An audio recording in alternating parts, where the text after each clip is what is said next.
Super Kick Party! What's going on, YouTube world? Welcome to a brand new episode of Squared Circle Productions. Discussions. That's what I said. Anyway. Sheamus and Cesaro. Sorry, I got this stuck in my head. It's catchy. What can I say? Okay, enough funny banter. On a serious note, before we start from this week's Raw from San Jose, California, from the 18th of September, 2017, we both want to give our condolences to the entire Heenan family for Bobby's passing.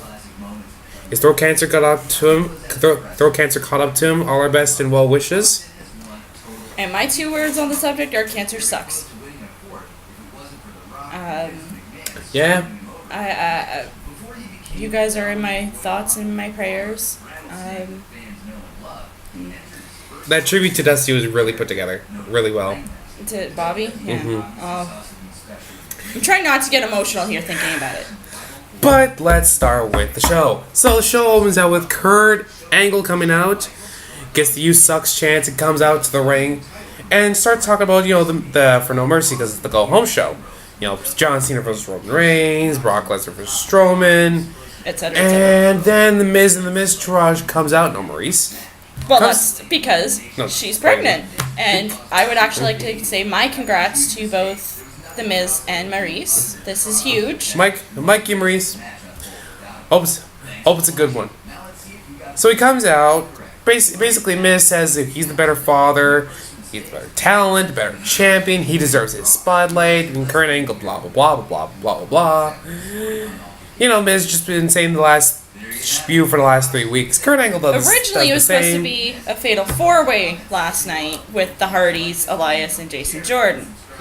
And the winner would face Miz at No Mercy. But because of the Miz running his mouth, what happens? You jumped ahead of me. No, I didn't. Yeah, I was just about to say Jason Jordan come out with Miz spewing his mouth saying, how we're supposed to have this fatal 4-way? Nah, screw this. You two, you put those two in there, so when I beat you for the title, I can just, be, all up in your grill.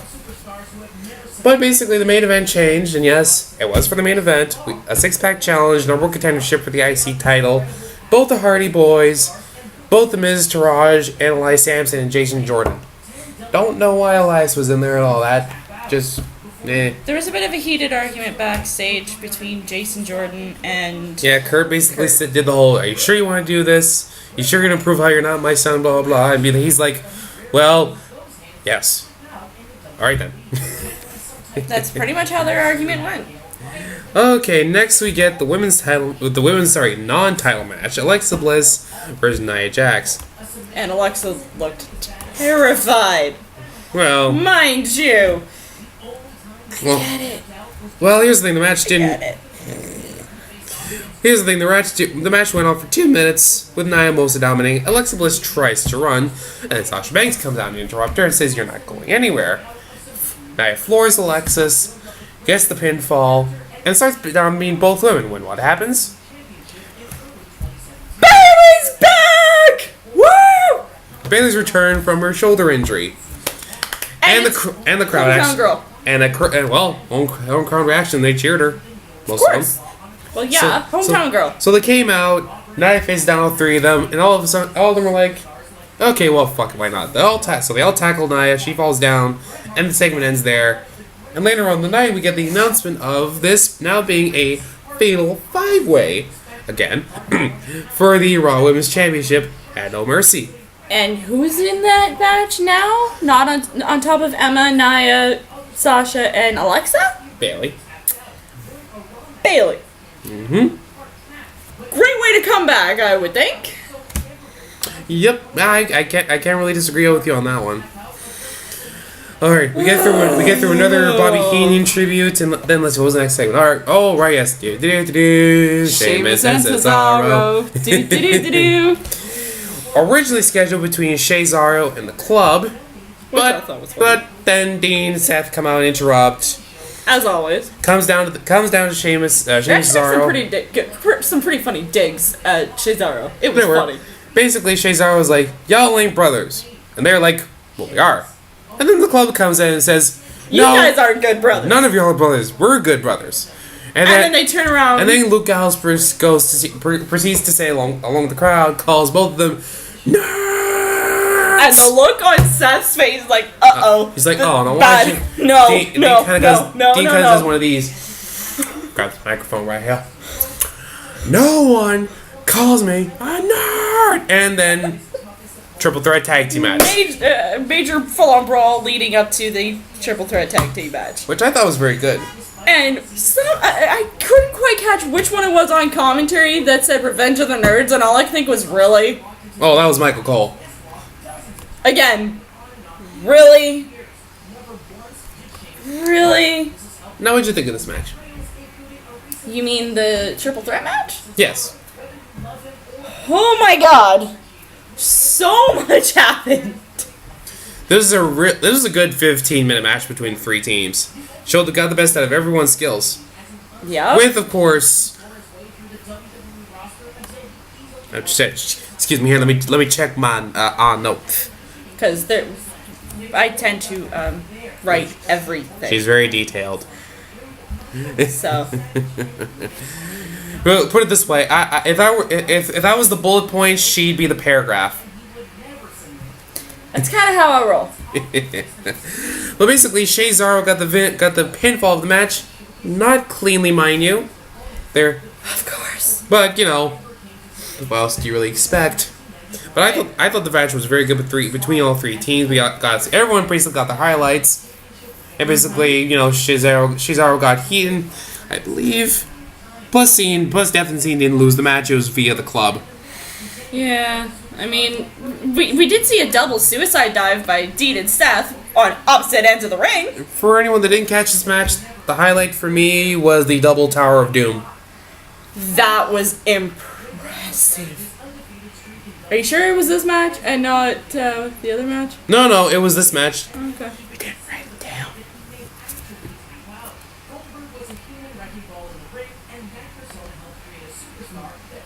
Anyway. That's what I thought. It's hard to keep track when you're also trying to take notes. Just keep that in mind, people.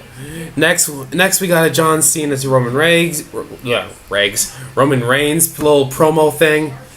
Oh yeah, just that Borman Lames. He just selling them tickets. Anyway, so Kurt's backstage on the phone. Goldust is backstage with him and has no face paint on. And he wants to face Bray as Dustin Rhodes, which threw me, and I believe you, for a loop. A little bit. No, when he didn't come out with the face paint, I'm like, Dustin? Yeah, well, I mean, it's been a long time since people have seen him outside the face paint, other than if you watch, Superstar Inc., like I do. Also true.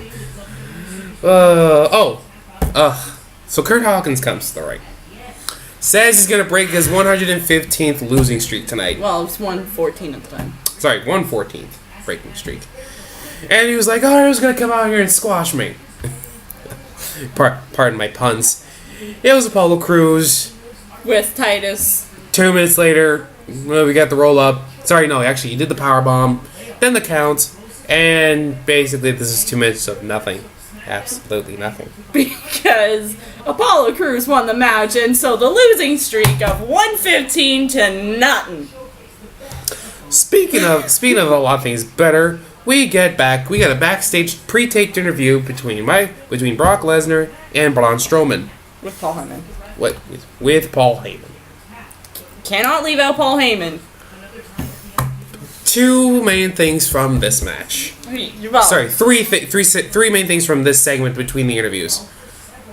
Number one, Strowman completely flat out saying that I'm coming for your title. You're going to be beaten by me, and this is no longer your stint anymore. Brock looked so mad throughout the entire thing. I was just like, Brock clearly got to the point where he stopped, or Heyman stopped going. And when Paul did mention how Braun woke up the beast. Mm-hmm. I was getting there because I was going to say that Lesnar shut him up and proceeded to say, "Thank you for backing me into a corner." Because now I'm going to bring out the beast and I'm gonna take you on a good trip to Suplex City, and walked out. Well, then he said, Suplex City. Bitch. I was like, what? What? Okay, this is gonna be interesting. Speaking of which, I'm digging it. Speaking of things that are not good on the mic, Roman Reigns comes out next. Of course, then he's gonna go off on him. Roman, basically, this is because John Cena was not there, and he used that to his advantage. Basically, got the last shot. Basically, got the last shots in before the preview because good old John was not there. He was in China. Called out Cena for a stint with The Rock. Called out on Cena for Alex Riley, and says says Roman's is not gonna come out on Sunday as the loser. He basically used Cena's words that he used against The Rock on Cena. Yep, and then And says I was actually quite impressed with that. And then says, "No mercy, John Cena will lose to another Samoan." Yep. Like I said, I was actually kind of impressed with that. That segment with Roman. Every broken clock works twice a day. So the Hardy Boys come out the Hardy Boys are backstage with interview with Renee. Speaking of which, we'll get to for tomorrow, but I guess we could say it now. With the Hardy Boys? No, today is Renee's birthday. So shout out, happy birthday, Renee. I actually don't know that. Well, I happen to be paying attention to when people's birthdays are because I figure everybody needs some birthday love. So, happy birthday, Renee, from your people here in Canada. Hope it's a great day. This is why you tell me things beforehand. I like the rubber. But it's more fun this way. True.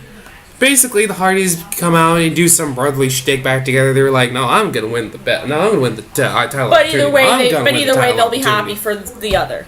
If either of them win, they would still be happy for the other. Pretty much. And then we get to the next squash match of the night with Dustin Rhodes versus Bray Wyatt. Basically, Dusty gets the upper hand Dustin for literally the was just entire match. annihilating. Threw Ray through the steps, threw Ray through the ring, almost threw him through the announce table. Barricade got busted too. Yeah, and then he got caught into his trap. Gale 1, 2, 3. And then Finn does a little promo.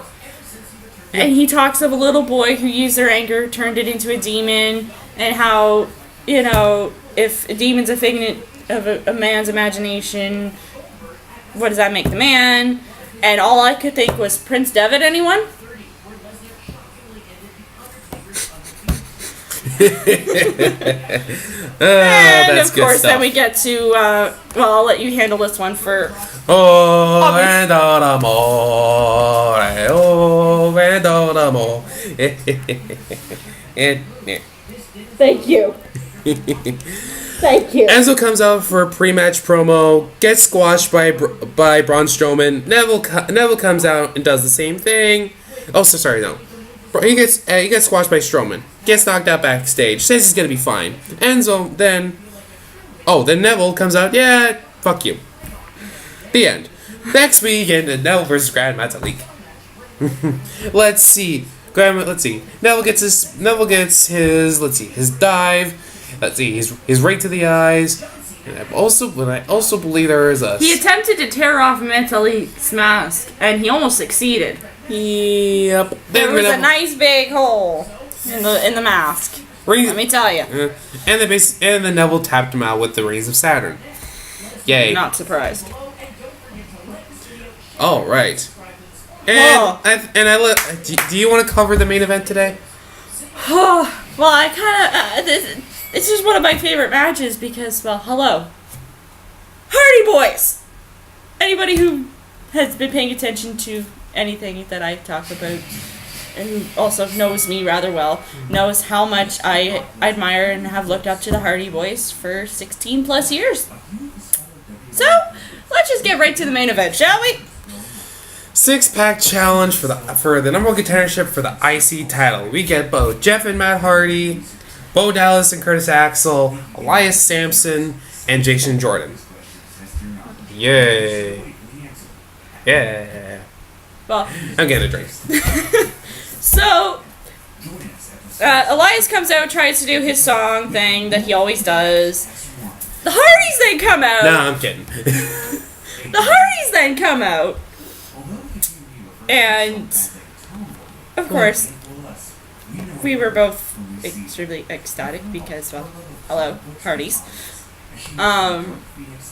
Jason Jordan then comes out, and then the Miz Raj comes out with the Miz ringside, and he's in. He's sitting in a director's chair. Of course! They say, so all men start breaking out of each other. Jeff rolls on Matt kicks out. Then he'd be like, of course, do you forget that you're in a match? Let's see. Bo kicks Matt out and attempts to pin Jeff. Then they all brawl together again, and then never mind. It was the Double Tower of Doom by the Hardy Boys. I knew this, regardless if he did or not. I knew this. Anyway. Okay, I said there was a Double Tower of Doom in this match. No, you said it in the other one. Which one? The other one. The triple threat tag? Yes. Thank you. Damn it.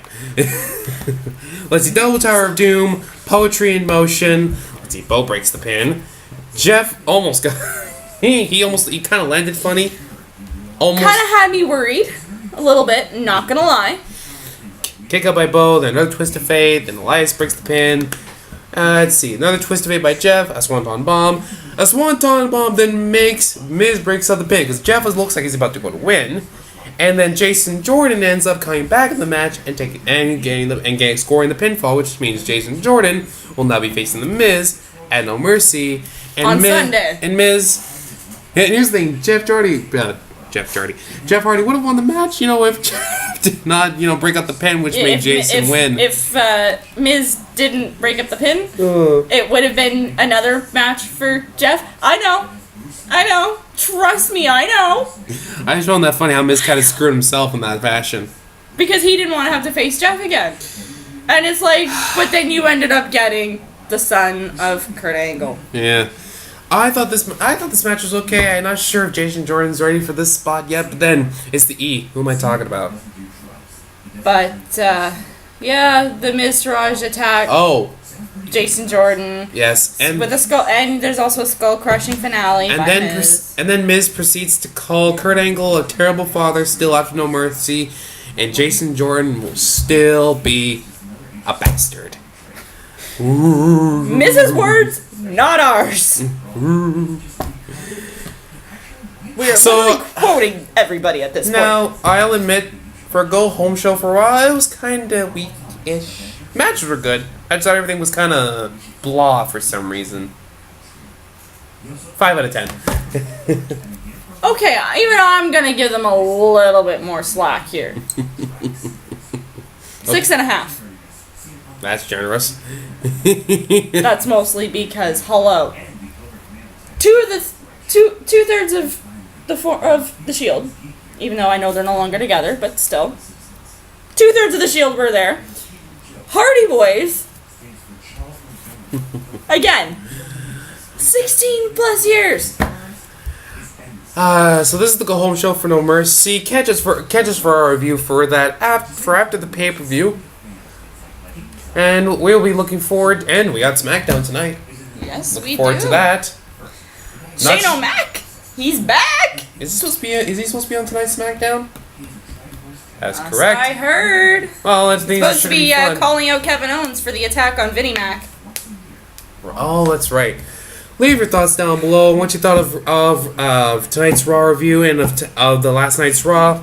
Share your opinion. Like, share, and subscribe. But this has been Emma. This is me wearing a Young Bucks shirt because it's just too damn sweet. Please, too sweet, that subscribe button. Oh God. Great. I just copied something from that. I don't care though. Can you tell that that we both love the Bullet Club, and well, he really does love the Elite. Coming from her, anyways. Well, so we'll be back for tomorrow night. Hope you guys had fun with us, and we'll see you guys in the next video. And we're signing off. Just wait, me.